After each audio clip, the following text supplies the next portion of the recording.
नमस्कार दोस्तों, आपके बीच एक बहुत ही शानदार कहानी लेकर आ रहा हूँ। शायद आपको बहुत अच्छी लगने वाली है, तो कृपया जरूर सुनें। बंदर का बंटवारा। एक बार की बात है, एक काली बिल्ली और एक सफ़ेद बिल्ली, दो सहेलियाँ थी। फिर भी वह आपस में बहुत झगड़ा करती थी। कभी कभी तो उनकी लड़ाई इतनी बढ़ जाती कि वह लहूलुहान हो जाती। एक दिन सफ़ेद बिल्ली के एक रोटी मिली। रोटी लेकर वह काली बिल्ली के पास पहुंची और बोली, चलो इस रोटी को बांट कर खाएं। सफ़ेद बिल्ली ने रोटी के लिए दो टुकड़े किए। एक टुकड़े दूसरे टुकड़े से कुछ बड़ा था। काली बिल्ली बोली, तुमने जानबूझकर मुझे छोटा टुकड़ा दिया है। बस फिर क्या था। इसी बात को लेकर दोनों तू मैं हो गई। वहाँ कुछ ही दूरी पर एक बंदर बैठा था, दोनों बिल्लियों की लड़ाई देख रहा था। उसने कहा, लाओ मैं तुम्हारे दोनों के लिए रोटी का बंटवारा कर देता हूँ। उसने काली बिल्ली ने उसे एक तराजू मंगवाया और रोटी के लिए दोनों टुकड़ों को उसने तराजू में तोला। रोटी के जो टुकड़ा कुछ बड़ा था उसमें वह थोड़ा टुकड़ा खा गया। उसने दोबारा रोटी को तोला और बड़े टुकड़े में से थोड़ा खा गया। ऐसे करते करते वह सारी रोटी खुद ही बंदर खा गया और दोनों बिल्लियाँ मुंह ताकते रह गई।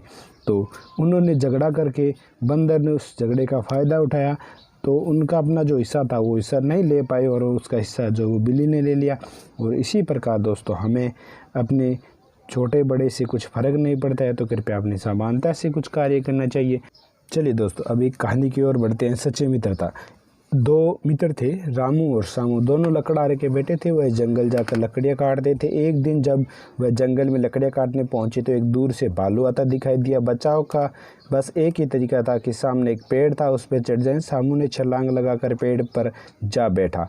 रामू जैसे ही पेड़ पर चढ़ने लगा, उसका पाँव फिसल गया और श्यामू ने उससे सहायता मांगी, पर उसने मना कर दिया। श्यामू के बहुत ही निकट आ चुका था भालू, पर पेड़ पर चढ़ने का अब कोई समय न रहा। रामू जमीन पर ही सांस रोककर लेट गया और मानो जैसे मर गया हो। भालू ने उसे आकर रामू को सूंघा और फिर उसे मरा समझकर आगे बढ़ गया। जब भालू दूर निकल गया तो श्यामू पेड़ से नीचे उतरा। श्यामू ने हंसकर रामू से कहा, एक बात बताओ रामू, भालू ने तुम्हारे कान में क्या कहा था? रामू ने उत्तर दिया, दोस्त, उसने कहा कि जो मित्र दूसरे मित्र की सहायता ना करे उसे मित्रता नहीं रखनी चाहिए। तो नमस्कार दोस्तों, शायद हमारी आज की ये दो कहानियाँ बहुत अच्छी लगी होगी, तो कृपया करके और मोटिवेशनल स्टूडियो को लाइक करें, शेयर करें, कमेंट करें और सब्सक्राइब करें। और ऐसे दोस्तों से बचे जो अपनी सहायता ना कर सके। तो वीडियो देखने के लिए नमस्कार दोस्तों, धन्यवाद।